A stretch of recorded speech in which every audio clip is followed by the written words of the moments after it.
नमस्कार, न्यूज 18 आप देख रहे हैं। आपके साथ मैं हूं कंचन डोगरा नेगी और आइए बड़ी खबर से इस बुलेटिन का आगाज करते हैं। बड़ी खबर, मुख्यमंत्री कार्यवाहक मुख्यमंत्री पुष्कर सिंह धामी भारतीय जनता पार्टी के कार्यालय पहुंचे हैं। कार्यालय में प्रदेश अध्यक्ष मदन कौशिक, संगठन महासचिव अजय कुमार भी पहुंचे हैं। पार्टी के राष्ट्रीय अध्यक्ष जेपी नड्डा और राष्ट्रीय संगठन महामंत्री बीएल संतोष के साथ बैठक शुरू हो रही है। वहीं उत्तराखंड में सीएम को लेकर सवाल पर कहा गया है कि पार्टी हाईकमान सभी पहलुओं पर विचार कर रहा है और ये पार्टी हाईकमान का ही विषय है कि अगला मुख्यमंत्री कौन होता है उत्तराखंड का।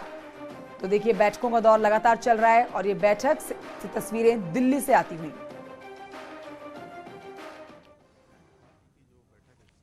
हो रही तो उत्तराखंड राज्य की भी उसमें बैठक है। उस बैठक में ही मैं आया हूँ और हमारी पूरी पार्टी की टीम आई हुई है। पार्टी हाईकमान सभी चीजों पर विचार करता है और ये पार्टी हाईकमान का विषय है।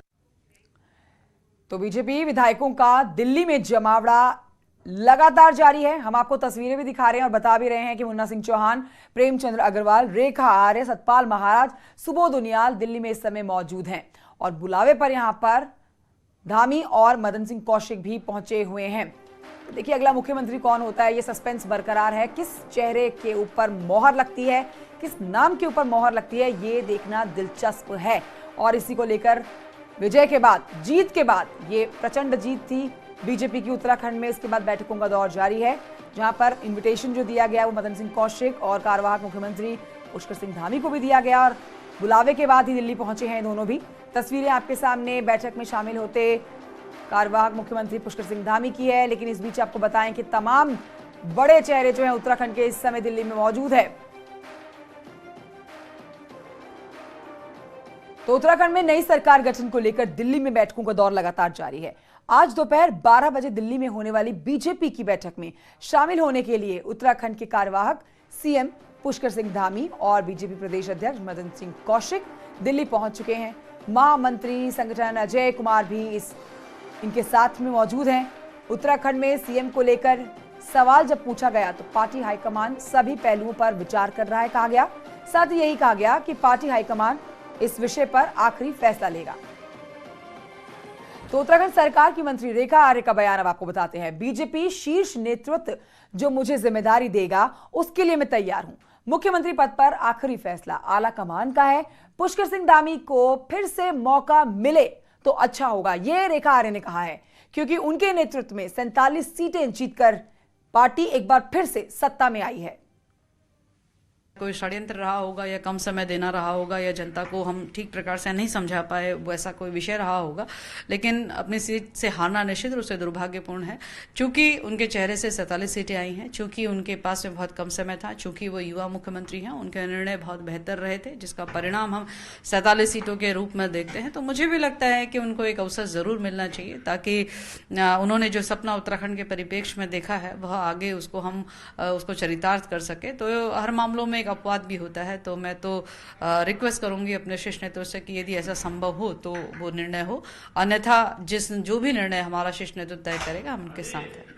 धन्यवाद हमसे बात करने के लिए। कैमरा पर्सन बीनू के साथ इस पर बातचीत के हमारे साथ पवन गौड़ दिल्ली से मौजूद है लाइव। देहरादून से मेरे साथ सुनील प्रभात मौजूद है। पवन गौड़, आपके पास आते हैं। पहले देखिए, दो बड़ी चीजें हैं। एक तरफ पुष्कर सिंह धामी अपनी सीट भले ही हार गए हों, लेकिन कहा जा रहा है, मांग उनके लिए उठ रही है कि उनको एक बार फिर से कुर्सी पर बैठना चाहिए, क्योंकि उनके ही नेतृत्व में बहुत ही कम समय में हमने अच्छी सीटें हासिल की है। अब दूसरी तरफ ये खबरें चलकर आ रही है कि 20 तारीख को शपथ ग्रहण का कार्यक्रम हो सकता है। क्या ये कनेक्शन बैठता हुआ आपको नजर आ रहा है, क्योंकि दिल्ली में बैठक चल रही है? किस नाम पर मोहर लग सकती है?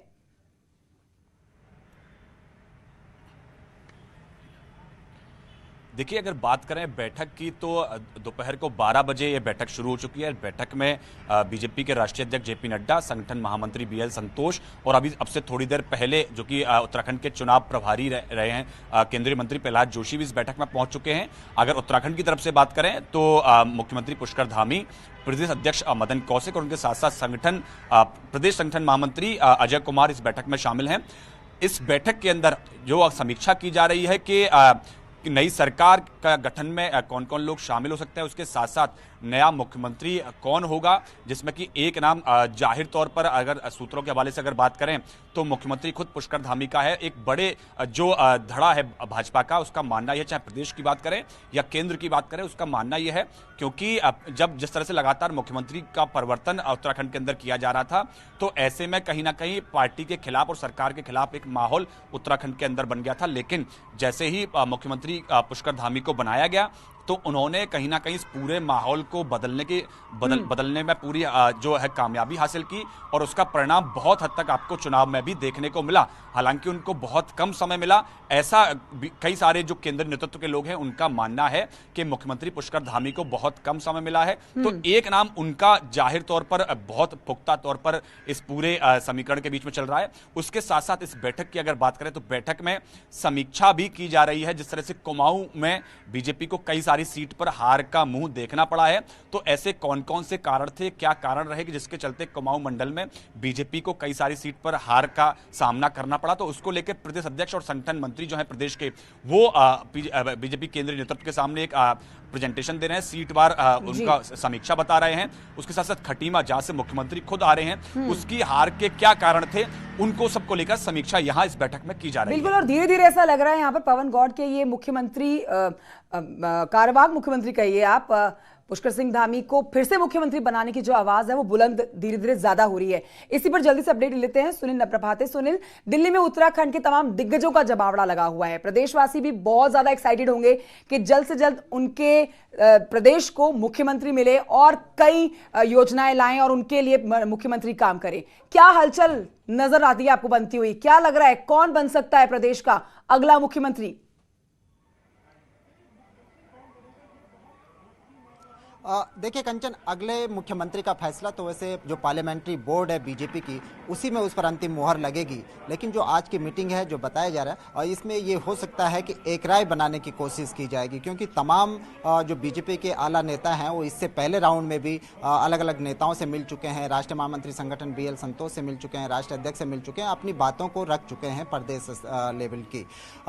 मुख्यमंत्री पुष्कर सिंह धामी को पहली बार दिल्ली बुलाया गया है और चुनाव रुझान आने के बाद वो पहली बार दिल्ली में है, अपना पक्ष भी रखेंगे, हालात भी, पूरी रिपोर्ट भी वो केंद्रीय आला कमान के सामने रख सकते हैं कि किन परिस्थितियों में यहाँ पर चुनाव लड़ा गया, कैसे वो अपनी सीट हारे, क्या उसके पीछे कारण थे, और जो आगे का क्या रोड मैप होगा, कौन मुख्यमंत्री होगा, क्या आगे सरकार का रोड मैप होगा, उसको सामने रख सकते हैं और केंद्रीय नेतृत्व उनसे फीडबैक ले सकता है, उनकी राय ले सकता है। इसीलिए वहाँ पर प्रदेश अध्यक्ष भी मौजूद हैं, तो साथ में महामंत्री संगठन अजय कुमार जी सुनील नप्रभात, और दिन थोड़े ही बचे हैं। देखिए, होली के महोत्सव के बाद ही मुख्यमंत्री शपथ ग्रहण कर सकते हैं।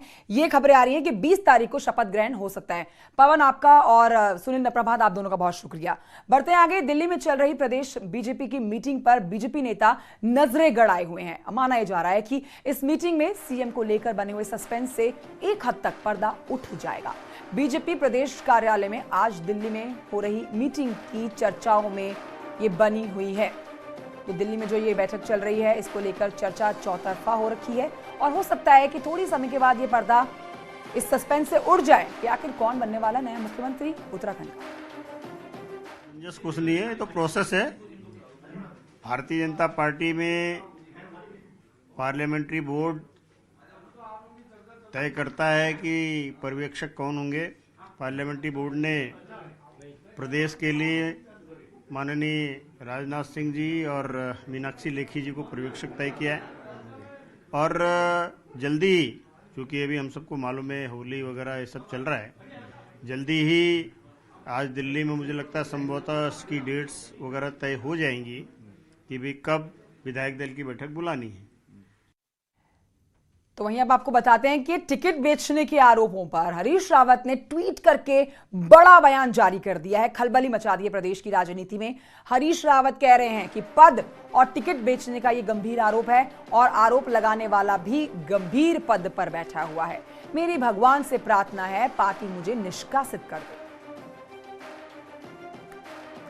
तो हरीश रावत, कांग्रेस के कद्दावर नेता, कह रहे हैं कि पार्टी यही बता था कि मुझसे कहा गया है, जा रहा है कि मैंने टिकट बेच दिया।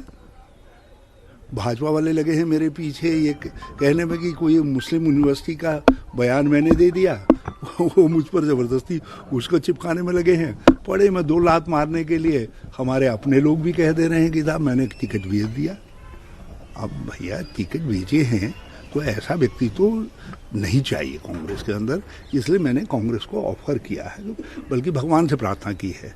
अब कांग्रेस को क्या ऑफर करूं, इस समय सभी तकलीफ में हैं, ये समय कुछ कहना जो है वो ठीक नहीं होगा, इसलिए मैंने भगवान से प्रार्थना की है, भगवान कांग्रेस मेरे खिलाफ कार्रवाई करे। एक व्यक्ति जो है जो इतने पदों से नवाजा गया हो और सब कुछ किया गया हो, यदि वो टिकट बेचता है, पद बेचता है, तो फिर ऐसे व्यक्ति की तो सार्वजनिक कांग्रेसी में क्यों सार्वजनिक जीवन में जरूरत नहीं होनी चाहिए। तो इन दिनों उत्तराखंड कांग्रेस का है ये हाल, जहां टिकट बेचने से लेकर सीट बदलने और पार्टी का बेड़ा गर्क करने के आरोप बड़े नेता एक दूसरे पर लगा रहे हैं। अब हालात ये हो गए हैं कि हार के बाद कांग्रेस में आपसी कलह चरम पर पहुंच चुकी है।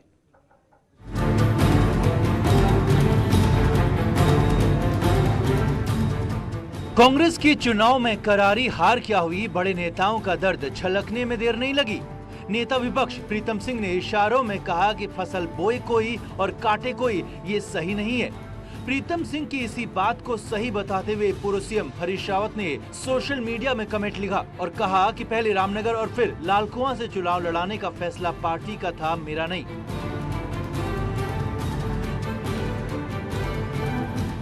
हरदा ने इशारों में प्रीतम सिंह और कार्यकारी अध्यक्ष रणजीत रावत पर वार किया तो रामनगर से टिकट कटने और सल्ट से चुनाव हारने वाले रणजीत रावत ने जोरदार पलटवार किया। कैंपेन कमेटी के चेयरमैन हरीश रावत पर टिकट बेचने तक का आरोप लगा दिया कि हरीश रावत बड़ी मासूमियत से झूठ बोलते हैं और किसी भी नए राजनीतिक कार्यकर्ता को, नेता को अफीम चटा देते हैं और अपने सम्मान में ले लेते हैं। मेरा नशा खुद 35 साल में टूटा और जिन लोगों को उन्होंने इस समय टिकट के नाम पर ठगा है और एक बहुत बड़ी धनराशि इकट्ठी की है, उसे वो लोग उनके चक्कर काट रहे हैं। कुछ के पैसे उनके मैनेजर लौटा चुके हैं और कुछ लोग अभी उनके चक्कर काट रहे हैं। ये सारी चीजें सामने आएंगी। कांग्रेस में झगड़े की शुरुआत साल 2017 के बाद ही हो चुकी थी, जब हरीश रावत 2 सीट से चुनाव हारे और पार्टी के 11 विधायक जीते। कहानी 2022 में भी खराबी हो गई और प्रीतम सिंह को छोड़कर हरीश रावत, रणजीत रावत, गणेश गोदियाल, करण महाराज चुनाव हार गए और फिर बड़े नेताओं में वार पलटवार का दौर शुरू हो गया। प्रदेश अध्यक्ष गणेश गोदियाल का कहना है कि सबका सम्मान है, लेकिन बड़े नेताओं को अपनी बात बंद कमरे में रखनी चाहिए। मैं ये कह रहा हूं कि सभी बयानों का स्वागत है, पर पार्टी के अंदर आए हो बात, सबकी भावनाओं का स्वागत है, जिसको जो कहना है उसका स्वागत है, लेकिन वो पार्टी के अंदर आए। अगर वो इस प्रकार से सोशल मीडिया पे दिखाने की बात होगी या पूरे तमाशा करने की बात होगी तो फिर उससे किसका हित है? मैं समझता हूं कि पूरी पार्टी का हित है। सब लोग अपनी बात को पार्टी के अंदर ऑफिस में आकर कमरों में कहें, जो भी उनकी भावनाएं हैं सबकी भावनाओं को सुना जाएगा। उत्तराखंड में जो कांग्रेस सरकार बनाने की सोच रही थी वो सबसे बुरे दौर से गुजर रही है। पार्टी के लिए 5 साल मेहनत करने और सरकार की उम्मीद लगाए बैठे कार्यकर्ता निराश हैं, लेकिन चुनाव में बुरी तरह पिट चुकी कांग्रेस के बड़े नेता हारने के बाद भी एक दूसरे के खिलाफ हमलों के लिए मैदान में डटे हुए हैं। रामनगर से गोविंद पाटनी के साथ देहरादून से दीपांकर भट्ट, न्यूज़ 18। आगे बढ़ते आपको बताते हैं कि लैंसडाउन से चुनकर आए विधायक दिलीप रावत ने पहाड़ों के लिए पलायन और धर्मांतरण को दीमक बताते हुए कहा कि इससे पहाड़ के गांवों में गंभीर संकट खड़ा हो जाएगा। उन्होंने कहा कि नई सरकार में प्रयास किया जाएगा कि उत्तराखंड में धर्मांतरण को लेकर ठोस कानून बनाए जाएं। मेरा तो ये सोच है कि अभी हमारी सरकार बनेगी, हमारे लिए 2 चीजें बड़े सबसे बड़ा चुनौतीपूर्ण है। एक तो है पलायन, विशेषकर पर्वतीय क्षेत्रों में, और दूसरा हमारा धर्मांतरण। और मैं समझता हूं कि धर्मांतरण हमको एक दीमक की तरह खा रहा है, और अगर मैं तो प्रयास करूंगा कि किसी तरह से धर्मांतरण एक कठोर नियम यहां पर बनाया जाए और धर्मांतरण पर गंभीरता के साथ रोक लगाया जाए। ब्रेक के बाद आपको बताते हैं पहाड़ों में होली का रंग अब चढ़ने लगा है। लोग होली मनाने की तैयारियों में जुट चुके हैं। पहाड़ों में जहां हर जगह महिलाएं इकट्ठा होकर होली के गीत गा रही हैं, तो वहीं पुरुष भी खड़ी बैठकी होली के आयोजनों में आगे बढ़कर हिस्सा ले रहे हैं। हम आपको तस्वीरें भी दिखा रहे हैं और बता रहे हैं कि पहाड़ों में एकादशी के पर्व से ही होली मनाने की परंपरा शुरू हो जाती है। तो इन दिनों पहाड़ में होली का रंग जमा हो रहा है और नैनीताल में मुस्लिम युवकों ने होली के ऐसे रंग जमा दिए हैं कि हर जगह हर कोई इस मस्ती में डूबा हुआ नजर आ रहा है। इन युवा कव्वालों ने होली का एक ऐसा रंग चढ़ाया है कि शहर पूरी तरह से रंगीन हो गया है। इस दौरान इन कव्वालों ने अमीर खुसरो की लिखी होलियों को प्रस्तुत किया और दर्शकों की खूब तालियां बटोरी।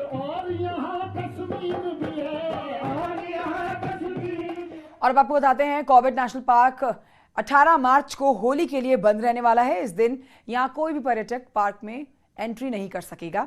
इसके साथ ही इन दिनों की संवेदनशीलता को देखते हुए पार्क प्रशासन भी अलर्ट मोड पर है।